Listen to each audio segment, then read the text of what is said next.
tanpa aku sadari, suamiku menyadap HP-ku. Suatu ketika saat aku janjian dengan Randy di sebuah hotel untuk melampiaskan hasrat kami, diam-diam suamiku mengikuti aku.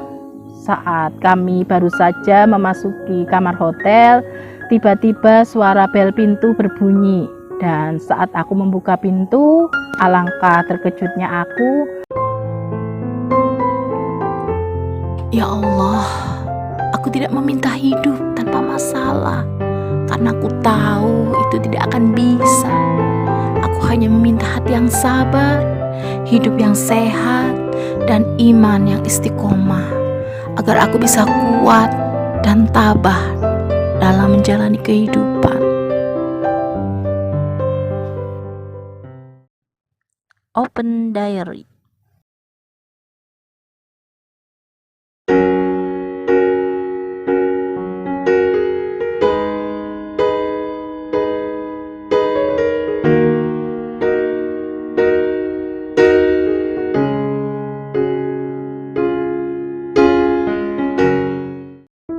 Assalamualaikum warahmatullahi wabarakatuh. Halo Elin Story Lovers, apa kabar kalian hari ini?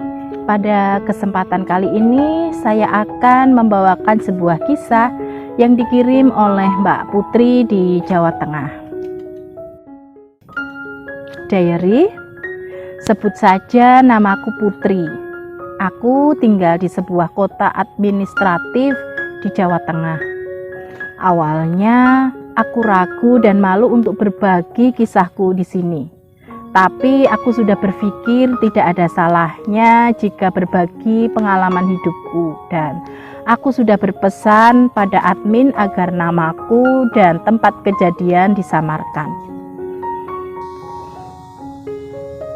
Aku hanya berharap semoga ada hikmah yang bisa diambil dari kejadian yang menimpa kehidupan rumah tanggaku.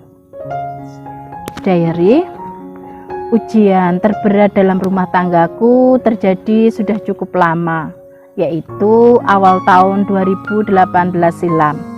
Saat itu pernikahanku dengan suamiku sudah memasuki tahun ke-7 dengan seorang anak perempuan yang cantik. Aku bekerja sebagai tenaga administratif di sebuah pabrik tekstil. Sementara suamiku bekerja sebagai karyawan di kantor jasa pengiriman barang. Awalnya kehidupan rumah tangga kami begitu harmonis. Namun memasuki tahun ke-7 pernikahan kami, entah karena merasa bosan atau kurangnya waktu kebersamaan, sehingga terjadi peristiwa yang hampir menghancurkan kehidupan rumah tangga kami. Bermula dari seringnya suamiku berada di luar rumah bersama teman-temannya sampai larut malam. Bahkan terkadang sampai pagi baru pulang ke rumah. Dia lebih senang melakukan aktivitas bersama teman-temannya daripada dengan istri dan anaknya. Chatku tidak pernah dibalas dan teleponku selalu di-reject saat aku coba untuk mencari tahu dia sedang ada di mana, bersama siapa dan sedang apa, sehingga aku tidak pernah tahu dia ada di mana dan melakukan apa sampai pagi tiba. Saat aku tanya ketika dia pulang, jawabnya hanya kumpul bareng teman-temannya. Hal itu tentu membuatku menaruh curiga bahwa suamiku memiliki cinta lain di luar sana. Sebagai seorang istri, tentu aku merasa cemburu. Terlebih dia jarang sekali mau menemaniku dan anak kami untuk sekedar jalan-jalan mencari hiburan saat hari libur. Aku merasa sudah tidak diperhatikan, dicintai dan dihargai lagi oleh suamiku.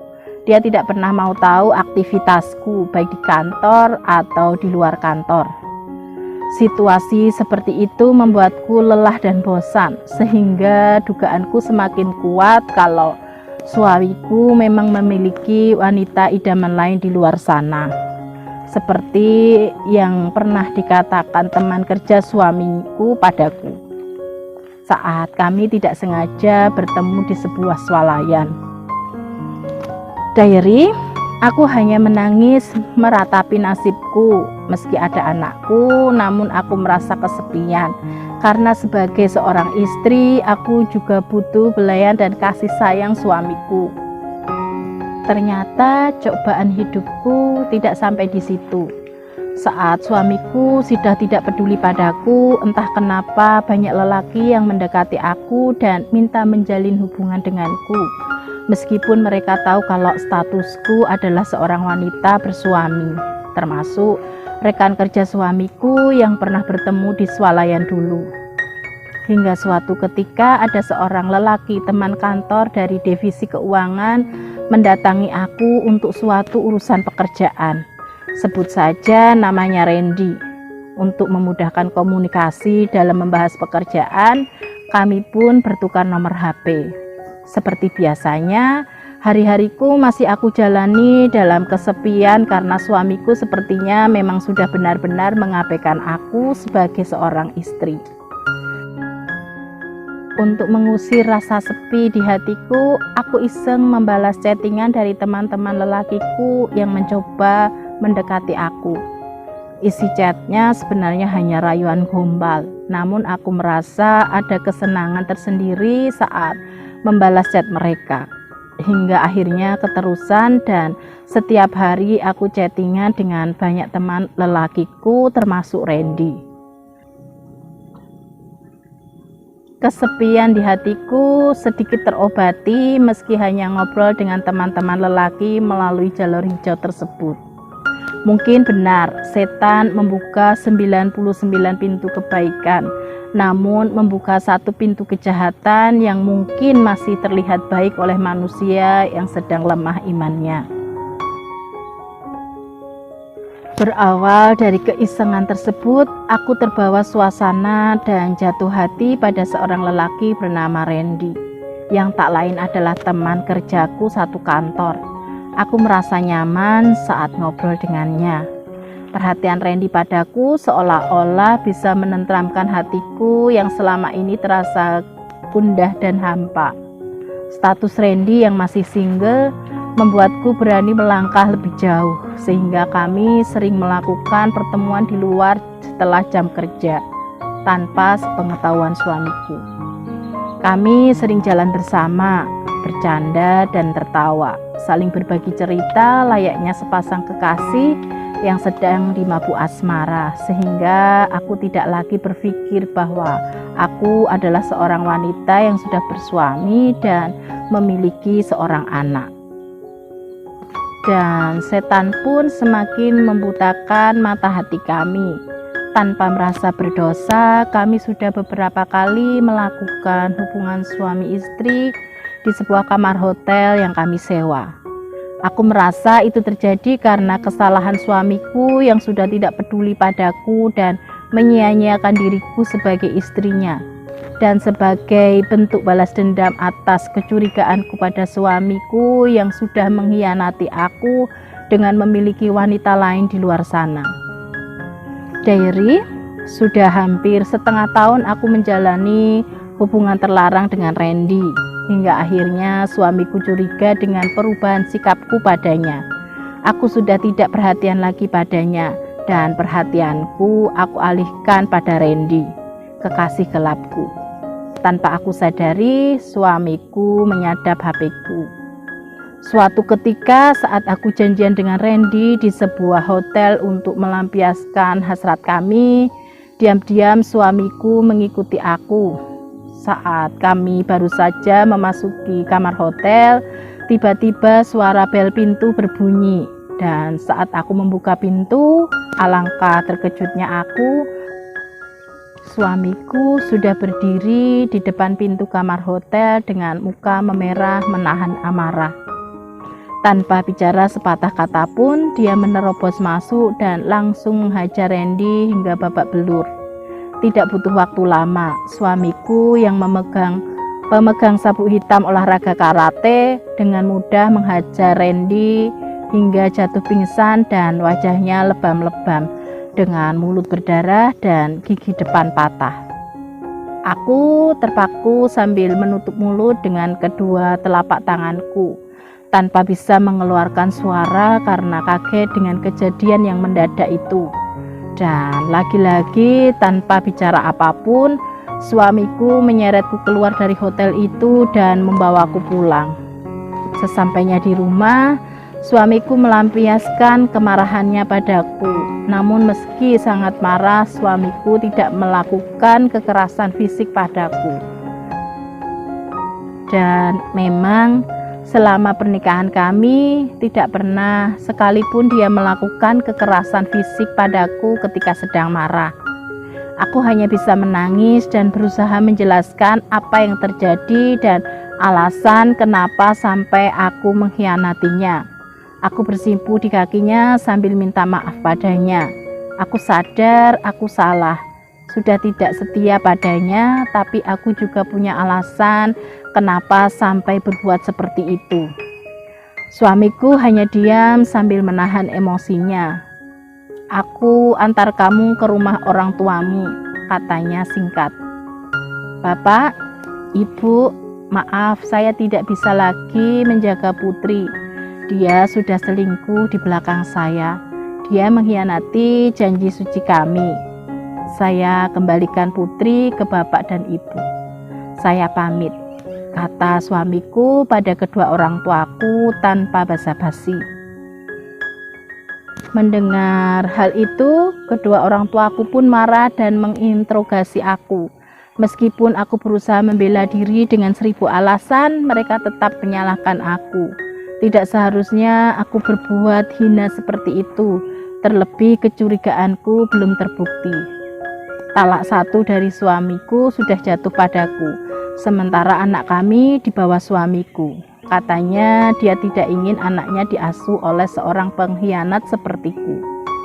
Seminggu kemudian aku mendapatkan kabar dari orang tuaku.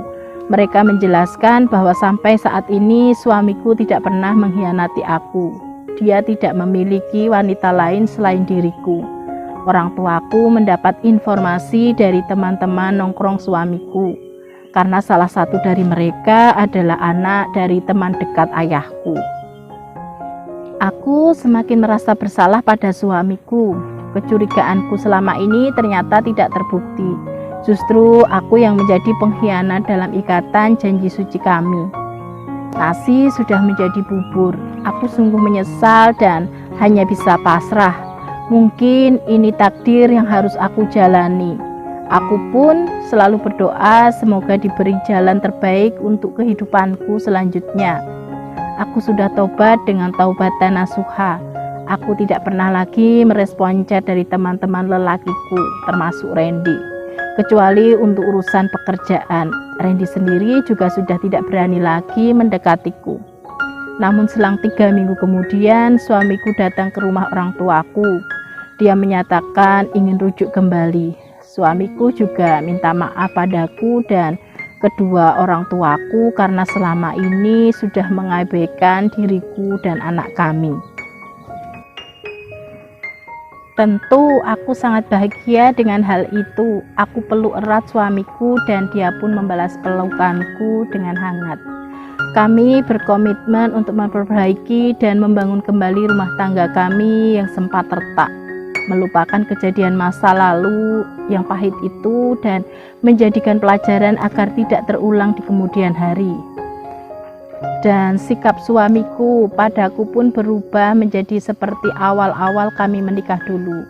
Dia begitu perhatian padaku dan anak kami. Dia selalu mau mengantarku kemanapun aku mau. Dan setiap ada kesempatan, dia juga selalu mengajak kami jalan-jalan.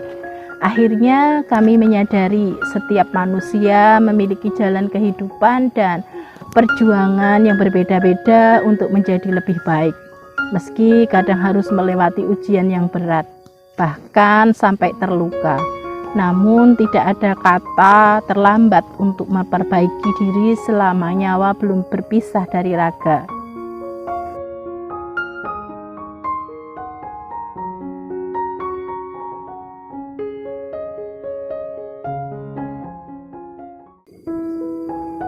Demikian sebuah kisah yang dikirim oleh Mbak Putri di Jawa Tengah. Terima kasih Mbak Putri yang sudah berkenan membagikan kisahnya di Elin Story. Nah, buat kalian yang mempunyai kisah yang serupa dengan kisahnya Mbak Putri atau mempunyai pengalaman hidup yang tidak bisa kalian lupakan sepanjang hidup kalian, silakan kalian kirim di elins.story@gmail.com. Terima kasih. Wassalamualaikum warahmatullahi wabarakatuh.